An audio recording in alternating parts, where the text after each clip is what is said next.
everyone, welcome back to Talent Talks. It's your host, Lara. So, this week I had an amazing conversation with some incredible Gen Z professionals in the workplace. And let me tell you, it was so good we just kept going. Our discussion was packed with insights, fresh perspective, and real talk about what it's like to work with Gen Z today. So, we decided to share it in two parts. In today's episode, we'll dive into the first half of our conversation. Let's get into it.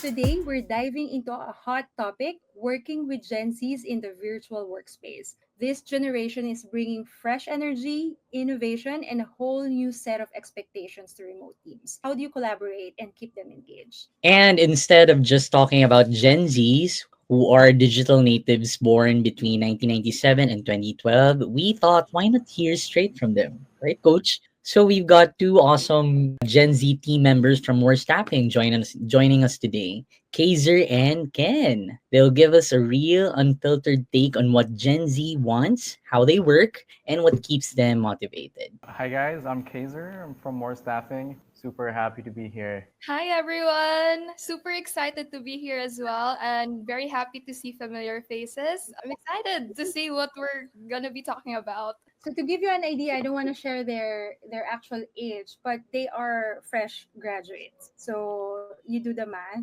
if they are fresh graduates. Right. So this podcast episode is very exciting for me because I think I have an experience working with different generations. Like Greg Carey, my co-founder, is probably Gen X. And I am a millennial.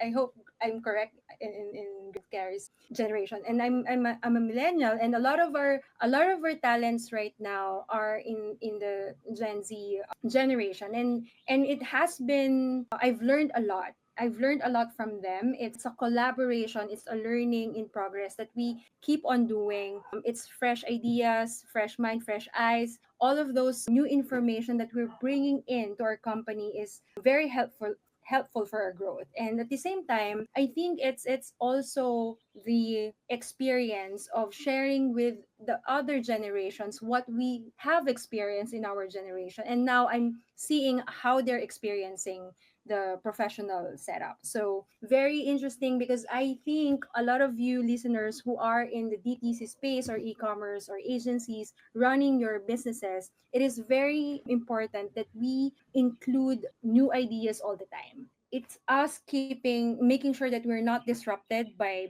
new things and creating new products, new ideas, and this is a very important ingredient to the mix. So without further ado, I think I would love to start. The first question is, Gen Z is the first fully digital native workforce. What do you feel is different compared to older generation in the workspace? What do you look for in a company culture when deciding where to work? Regarding company culture, I think it's important for me, like, just like, I guess something I've always mentioned is the leadership. I think leadership is a big thing when working for a company, especially as if it's your first job, because, like you have to be given that sort of room to grow and like explore what's in your mind. And, if like the leadership is like very strict or like uptight with certain things, then I feel like you wouldn't really be able to explore who you are as a worker or as a talent for a company. So I think that's a big thing for me. All right, thank you. Thank you, Keizzer. How about you, Ken? Sorry. Hi everyone. I think that question can be answered like different ways for me. So I started finding a job. I think it was like second year. So when I was still an intern that was looking for a job, I wanted like a virtual remote setup so that I could like work while I'm still in summer break, so I can work while studying. I can work while I'm in school, etc. Now, when I graduated last year, truth be told, my main consideration in looking for a job was a face-to-face setup. I really longed for that like office vibe, seeing your coworkers face to face, just the in real life interactions. But then I met more staffing and then now we're here. So I think my answer for that is what I'm looking for a job is room for growth, opportunities to keep like improving not just your rank or like your job title, but just improving your expanding your job responsibilities, learning more. I don't want to stagnate in any corporation company. Since I'm still young, I really want to absorb as many learnings as I can. So any company that like values employee growth, opportunities, that's a win for me. That's all on my end. I think I think that's very helpful to hear for business owners. It's because we also have different preferences. Like when JC, Liza, and I started more staffing, we are all moms of more than two kids. So staying at home is the best gift that we've received at that time. And then right now, when we had that realization that we're working with a lot of fresh graduates or Gen Zs, we were realizing, going back when I just graduated, you'll never see me home. Like, I'm always outside, even after work. Even if you're so tired after work, you're out with your office mates, right? You either drinking, eating dinner, or doing something else, or you're still working out after office. So it's realizing for me that we cannot apply one principle for everyone, because what is advantageous for us moms is not what the other people might like, even in the same age, like in the same age as me, but they don't have a family, right? So it's more of understanding what does your team needs and adjusting to it. And it's not very easy to do, especially in a remote setup, because what I'm thinking is, can we just rent a co-working space for them, since they want to go out and we don't want to go in an office, because we can say, let's set up an office in Quezon City, but a lot of our a lot of our talents is in Davao, in Cebu. So I will be limited with the talent that we're going to get if I say I want my office to be in Quezon City. And you might, some talents might relocate. I do that when I was working. Whenever I work, I live beside that work, so that I don't have to commute a lot. But it's not always applicable for everyone. So I might miss on a good talent, a very good talent, because of that rule. So what I'm thinking right now is, what's the benefit or win-win situation for each and everyone? Like, for those who doesn't want to go out, you stay at home. For those who want to go out, you go to a co-working space and work in the co-working space. So it's very helpful for all owners to understand and know from the beginning, when you're hiring your talent, what do they want.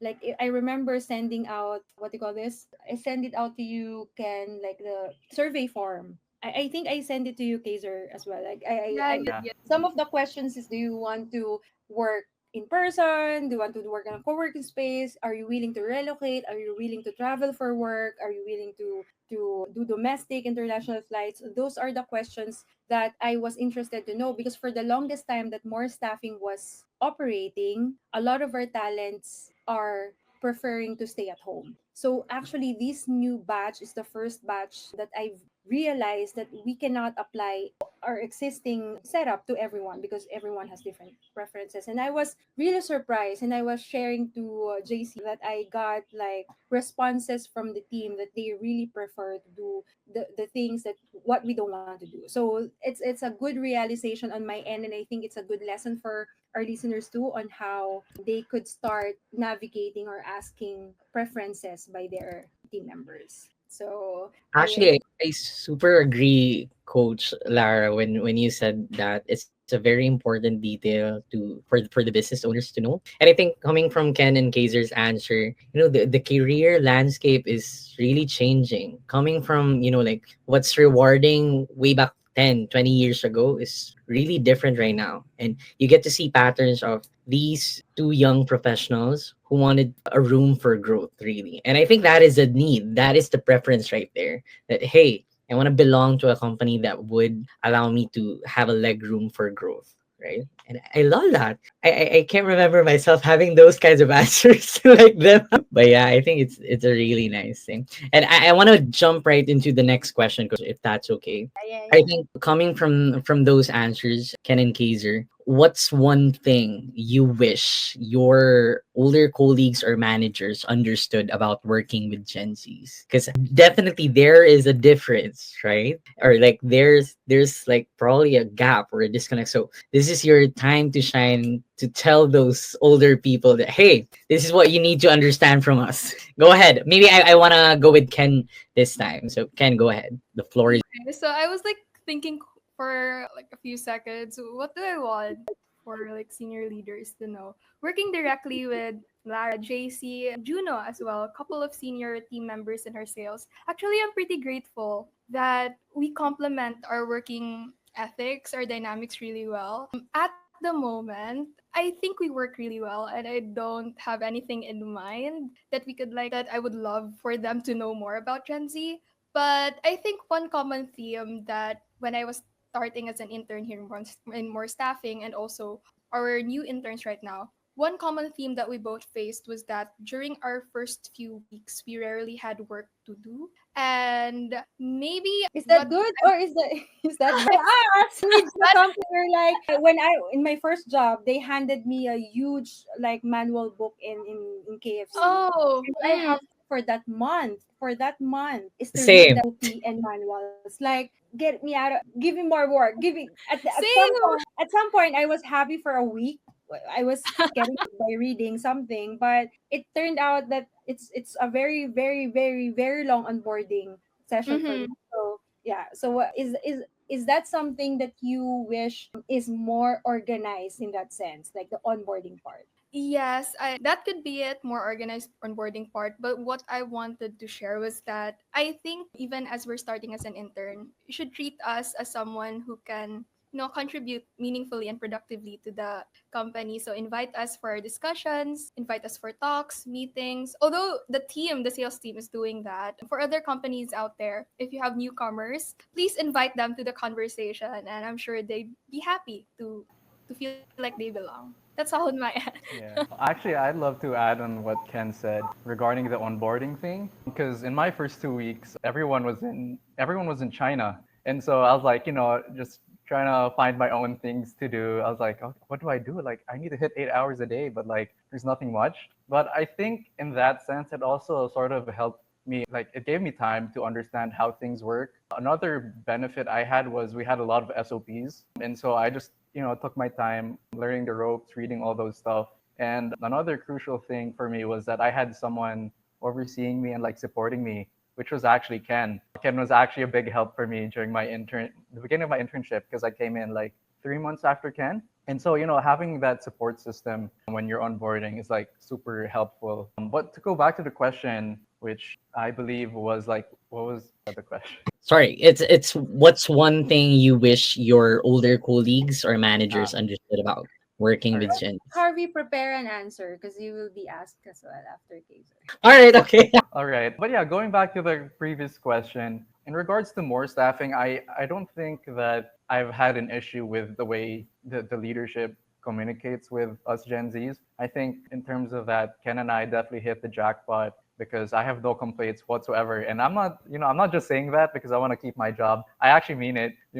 But in regards to previous work experiences, I guess, I think there's a big difference. I guess something that other leaders in other companies could learn is that because there's sort of this mindset that putting them in the hot seat or like putting them under constant pressure will force them to grow. And that's not always the case, I believe, at least not for me. And there's definitely certain ways where you could put pressure, but like in a more light-hearted manner for the talent to be able to grow in their own way. And so I think that's something more leaders could learn. Thank you, Kaiser. Harvey, answer your own question. All right. Okay. To be fair, because I'm living in two different worlds, like two opposing worlds, like as a Gen Z and also like an emerging, I don't know, like emerging adulthood or more like mid senior level. An older An older Gen Z, I suppose. Honestly, I have two things in mind. One thing is Gen Zs are very creative, and leaders should have a platform for Gen Zs to be creative. And I think that goes really good. Like it's a win-win situation wherein if managers or like older colleagues just want like the black and white situation, is this profitable or not? Is this, like, is this a yes or no? Because that's where we call the shots, right? If you're like the manager. And if you don't want the nitty gritty part of being creative in that decision, you have Gen Zs, because Gen Zs like to work on, like flow charts, ideas, abstracts, turning into concept. So Gen Zs really like to, extend their wings because they're also trying to look for their niche during those times. So one abstract thing coming from a manager could be a really good, platform for Gen Zs to just, try to paint this whole picture on this, and then let's see how this will go around, and if it would make sense, and probably I'd love to do this moving forward or not, because they are also testing it out on them for themselves. The second one is that I'm not sure if like this is like true to all, but Gen Z, since it's their first time working during these times, perhaps like they're a fresh grad, managers should understand that they love to work. And that's why we get to hear from Ken and Keizzer, oh my god, during my first week I feel like I'm not doing anything and I feel so bad and I feel like I'm not good enough, right? And all that, negative self-talk. So Gen Z's love to work simply because they wanted to prove a point at some point, like after undergoing college, after undergoing education for the past 12 to 14 years. Finally, this is my chance to make it or break it in this career landscape that I have. And so if we send that message to the managers, it should sound like, Gen Zs are very committed to whatever task is on the table. Because going back to my first point, they're also trying to figure out if they want it or not. But the only time that they get to figure that out is if they get to try it. So managers should be able to test the limits or test the niche, the Gen Zs, to see whether it's a click or not for them. Oh my god. Okay, I think I'm gonna stop there because I'm the host. I'm not supposed to be to give long answers. But yeah, thank you so much, Coach. Related to that, actually, I want to do like a quick fire questions asking you about communication. So, Coach, you join here. So, managing and communication with Gen Z is a thing. Like you probably have seen a lot of reels or memes in the social media wherein there's a different ways of communicating to different generations. But some are true, some are exaggeration. So let's hear it from them actually. So in a remote setup, which do you prefer? Email or Slack? Taser. I'd say Slack. Ken. Email. Email. And All right. All right. Okay. Zoom or Loom? Zoom. Zoom for me. I don't know. Well, Zoom. All Yeah, right. Zoom. Direct. I like the face, like the interactions in the Zoom, whereas in Loom, you just record it yourself and hope the other person will watch it. The Loom app will know. Direct or indirect? Like it's the conversation wise. Like how direct do you want your other colleagues to be speaking to you? I'd say direct, because like if it's indirect, I tend to like miss the point of what most people saying, and so I'm the type of person who needs like, just like be straight to the point, like tell me what you want. Yeah. Yeah, agree, Kizer. For me, definitely direct, straight to the point, concise if it's okay. Especially since we're working remotely, we can't see any nonverbal cues while they're talking, while they're speaking. So be clear, be direct in the chats that you're sending or in the emails, and then hopefully we can work it out, whatever the request is. same, direct as well. All right. In the first question, email versus Slack, I think it's not a generation thing, but a work preference thing wherein you wanted trail or thread in email rather than Slack. Slack has a good messaging thread as well, but you have to control F and find everything there. I think it's more of how do you manage your daily tasks, your professional organization. So I don't think it's much of an issue. But Zoom or Loom, it's just showing and proving what you've shared earlier, Ken, that when you after graduation you wanted an in person. You wanted to socialize. You spent like you were college when it was pandemic 2020. Yes, actually, I went to campus third year, second So I was I only understand had where the year and a raging half. hormones are coming from. Thank you. Thank you. Yeah, because your college years are supposedly the best outgoing years of your life. And if you were in your home at that time, now I'm having that huge realization that it's very hard for like a fresh graduate like you who spent 2 years at home studying in college to be also working from home. So that's a huge consideration. So I think one solution that I can think of easily, and I don't want, like, I'm imagining the team will follow up on this benefits after this recording, but what I can think of is give a budget for co-working space. Like, as long as you're or co-working space or a cafe with decent Wi-Fi. I told this is me talking as the host, I agree. as the approver of this Strategic planning. strategy. But at least, like, what's good in giving that benefit is you're also not fixed to just one office space. Unlike you're going to the same office in 4 years, 5 years, which was my experience, same building every day. In this situation, you have the huge advantage to choose your spot as long as the Wi-Fi, and there's a table, and there's a connection, there's something you can plug in. But there's a lot of options, not just home. And sometimes you just don't want to go out, you just want to stay at home. So it's I think the best win-win situation for fresh grads who want to go out versus also not, for you can not choosing like the same company and with the same office every day. It's like the one in between. Yeah, so again, that doesn't come from me, just I think. What else? Yeah, Zoom. So you prefer Zoom because that's the next best thing from in person, aside from an in person connection, right? So if you can't meet in person, at least you meet virtually via Zoom instead of like messaging in Loom.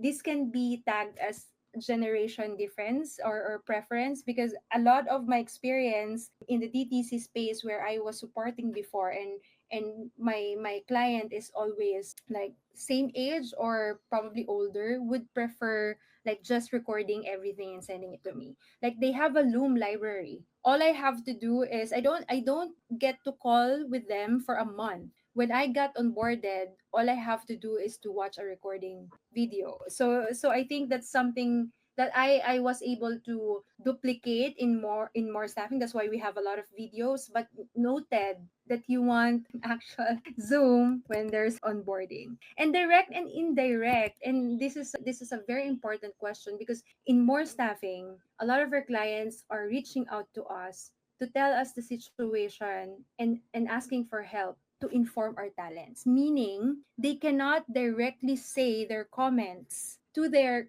talents. And a lot of them, when I'm now reminiscing and remembering, it's a huge generation gap. So us in the older generation, we are having a hard time giving a concise, at least for me, and I think at least for my experience, is I'm having a hard time giving a very concise short sentence that is very direct, because I'm very afraid to be misinterpreted. Afraid of being misinterpreted that I am very bossy or strict. So I will try to I'm starting with the problem identification, explaining my thought process. When I ask questions, sometimes I have explanation. The reason for my ask is because of blah. So it's sometimes I'm catching myself saying a lot of things that are not related or not helpful, and then it eventually will make the other person confused on what's the real question here, what's the point. So yeah, I think that's a good lesson for us to be more direct. It's something that we should be learning to do, so that it's more like maximized in terms and efficient in terms of if we're having a meeting.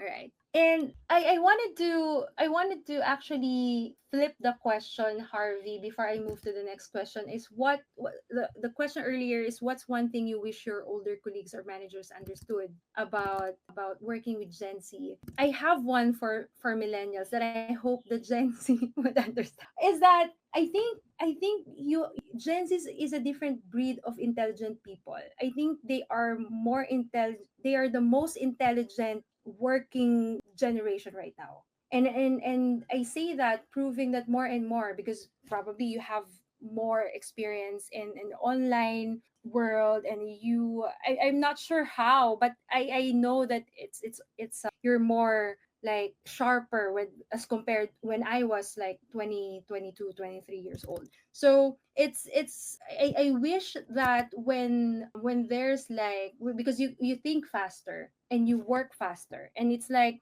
everything is quicker than other generations, wherein we think slowly, and then we keep on analyzing, and then that's something that I know should be improved. But at the same time, it's like asking for support, wherein give us time to think, because we're not as quick as you.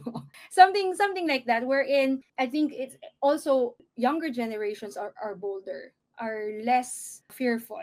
It's they have this strong, what do you call this, energy, high energy, strong will, and like yun nga, para work scenario. And then sometimes the older people cannot keep up. So it's a nice way of saying be nice to elders. All right. Next question for us. Are there any misconceptions that Gen Z wants to clear up? You might have heard, seen, watched a lot of articles on this, but what's something that you wanted to clear up? Ken, you go first. Okay.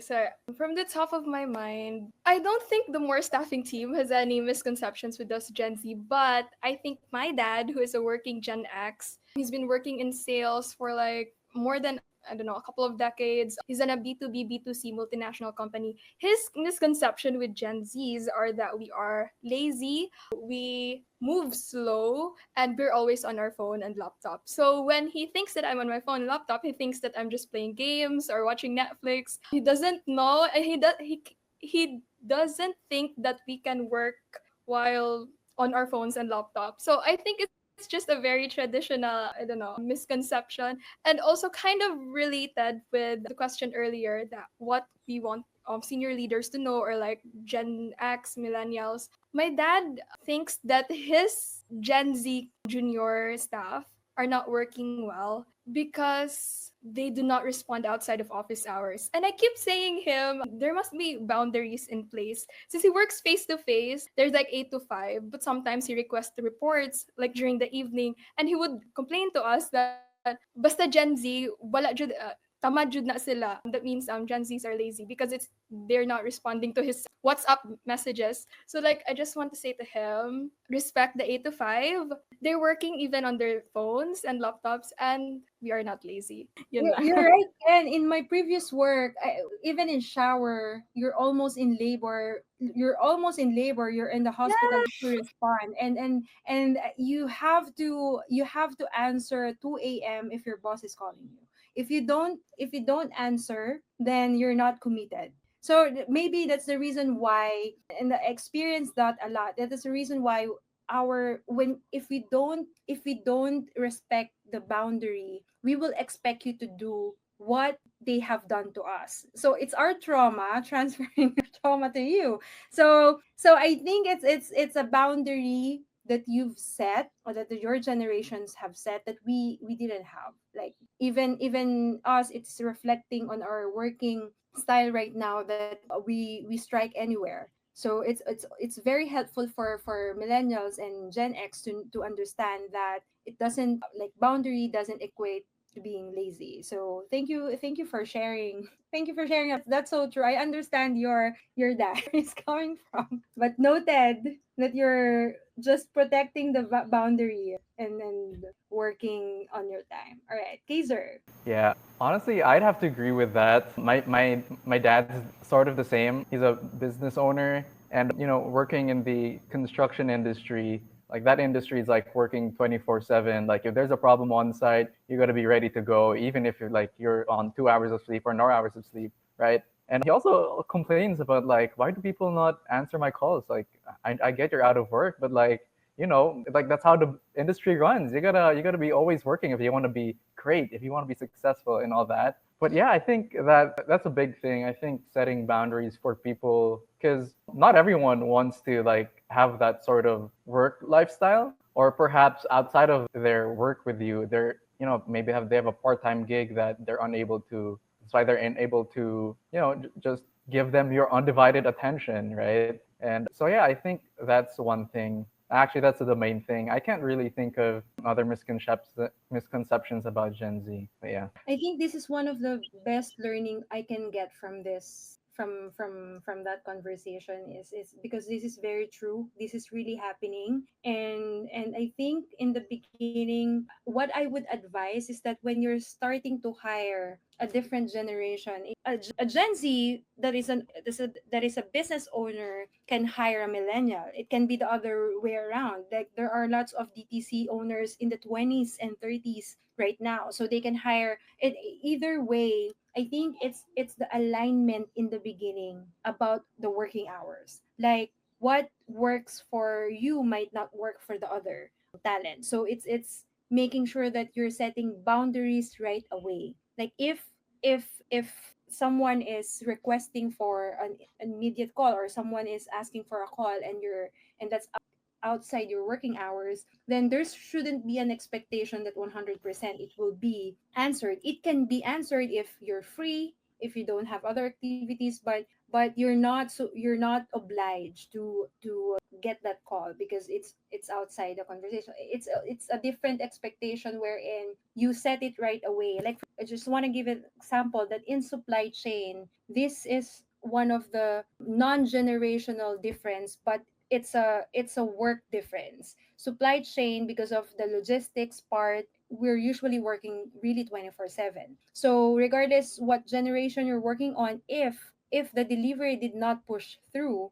you have to call your delivery guy, logistics, freight forwarder, warehouse. A lot of calls will happen. So it's for me, if I hire a supply chain manager that is Gen Z or younger, I would have to be very transparent that you are expected to answer logistics call or delivery calls even outside your work. So if the talent accepted that before even going through the hiring process, then there shouldn't be any problem when you start. But in the beginning, it's like always. I think that what we're doing in more staffing is we're asking the client this part. What's your expectation on the working hours? Do you expect this talent to work US hours, or mix or overlap, some hours, some US hours? I think that's starting we start to manage the expectations of the talents and the clients for that. So very helpful to understand that. Sorry, I had a hard time clicking my unmute button. That's why.